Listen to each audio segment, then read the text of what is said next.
Hello guys, स्वागत है आप सभी का आपके अपने यूट्यूब चैनल टॉप पर में। तो दोस्तों, इस चैनल पर आप सभी को सभी प्रतियोगिता परीक्षाओं की तैयारी कराई जाएगी। तो दोस्तों, बिना किसी देरी के इस चैनल को सब्सक्राइब कर लीजिए और बेल आइकन को ऑन कर लीजिए, जिससे आगे आने वाली वीडियो का नोटिफिकेशन दोस्तों आपको मिलता रहे। तो दोस्तों, आज हम देखने वाले हैं जीके, जो बहुत ही इंपॉर्टेंट है, जो संविधान के बारे में दिया गया है। संविधान के बारे में यहाँ कुछ जानकारी प्राप्त करेंगे हम लोग, जो बहुत ही इंपॉर्टेंट है और जो कॉम्पिटिटिव एग्जाम में पूछा जाता है। तो यहाँ पे आज हम अपना प्रश्न शुरू करते हैं दोस्तों। पहला प्रश्न है, संविधान सभा की प्रथम बैठक कब हुई थी?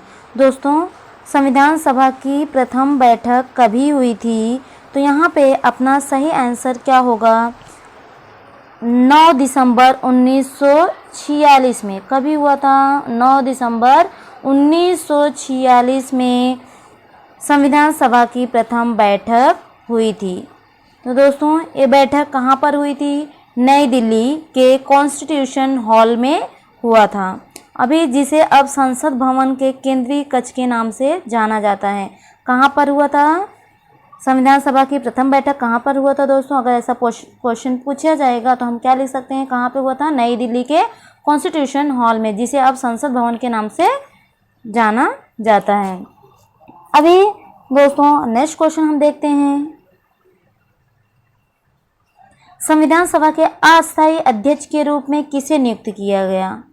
संविधान सभा के अस्थायी अध्यक्ष के रूप में किसे नियुक्त किया गया था दोस्तों? तो यहाँ पे अपना सही उत्तर होगा बी, डॉक्टर सच्चिदानंद सिन्हा। कौन थे? डॉक्टर सच्चिदानंद सिन्हा थे। और अगर अध्यक्ष के रूप में बोला जाए तो डॉक्टर राजेंद्र प्रसाद जी को नियुक्त किया गया था। तो दोस्तों, यहाँ पे संविधान सभा के अस्थायी अध्यक्ष डॉक्टर सच्चिदानंद सिन्हा जी थे और अध्यक्ष के रूप में कौन थे? डॉक्टर राजेंद्र प्रसाद जी थे।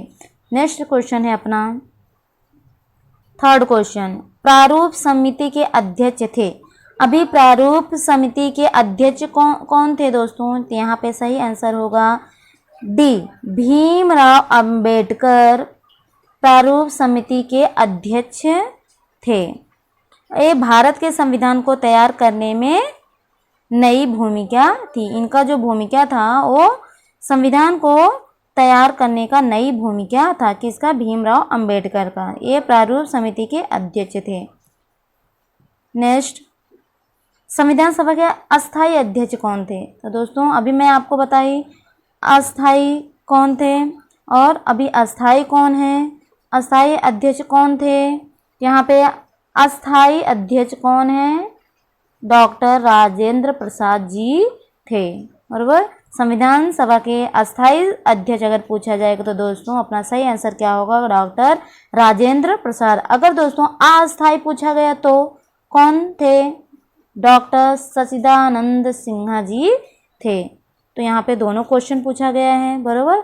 नेक्स्ट हमारा क्वेश्चन रहेगा, संविधान सभा ने अंतिम रूप से संविधान को पारित किया। अभी संविधान सभा ने अंतिम रूप से संविधान को कब पारित किया दोस्तों? तो यहाँ पे अपना सही आंसर होगा ए, कभी पारित किया? 26 जनवरी 1950 में पारित किया था। और संविधान सभा द्वारा 26 नवंबर 1949 को पारित हुआ था दोस्तों, लेकिन 26 जनवरी 1950 को भारत में गणतंत्र दिवस के रूप में मनाया जाने लगा। पारित कब हुआ था? 26 नवंबर 1949 में ही पारित कर दिया गया था, लेकिन मनाया कभी जाने लगा? 26 जनवरी 1950 को भारत में मनाया जाने लगा। किसके रूप में? गणतंत्र दिवस के रूप में मनाया जाने लगा। अभी दोस्तों आगे बढ़ने के पहले मैं आपको बता देती हूँ, अंत में आपके लिए एक बहुत ही इम्पोर्टेंट क्वेश्चन रहेगा जिसका आंसर आपको देना रहेगा। तो अभी बढ़ते हैं नेक्स्ट क्वेश्चन की तरफ। भारतीय संविधान किस दिन पूर्णतः लागू हुआ? तो दोस्तों, भारतीय संविधान किस दिन पूर्णतः लागू हुआ? तो किस दिन पूर्णतः लागू हुआ? तो यहाँ पे अपना सही आंसर होगा डी, 26 जनवरी 1949 को पारित हुआ। भारतीय संविधान 26 जनवरी 1949 को पूर्णतः लागू हुआ। तो दोस्तों इसके बाद संविधान सभा के 284 सदस्यों में 26 जनवरी 1950 को संविधान पर हस्ताक्षर किए और इसके बाद 26 जनवरी को लागू किया गया। और बताते हैं कि जिस दिन इस संविधान में हस्ताक्षर हो रहा था उस दिन बहुत ही जोर में बारिश हो रही थी और इसको शुभ संकेत के तौर पे माना गया। तो दोस्तों 26 जनवरी 1949 को पूर्णतः लागू किया गया भारतीय संविधान। 26 जनवरी 1949 को पूर्ण रूप से इसको लागू कर दिया गया। नेक्स्ट हमारा क्वेश्चन है,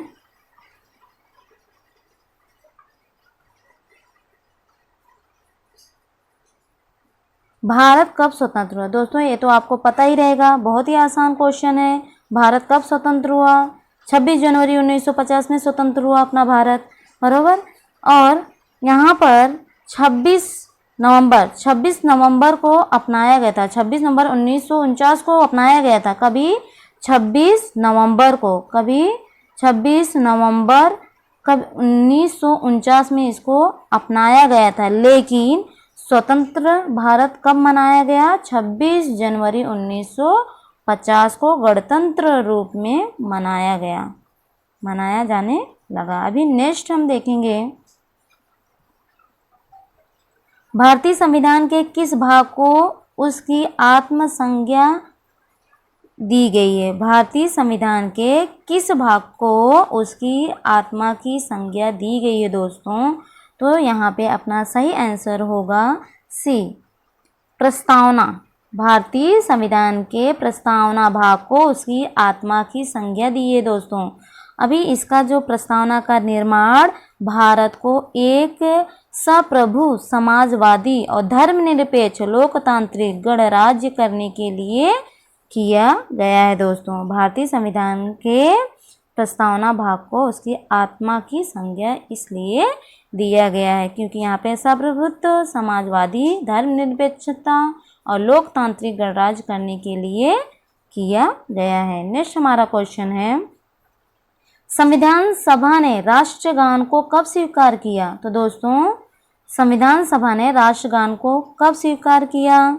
सही आंसर क्या है? 24 जनवरी 1950 में।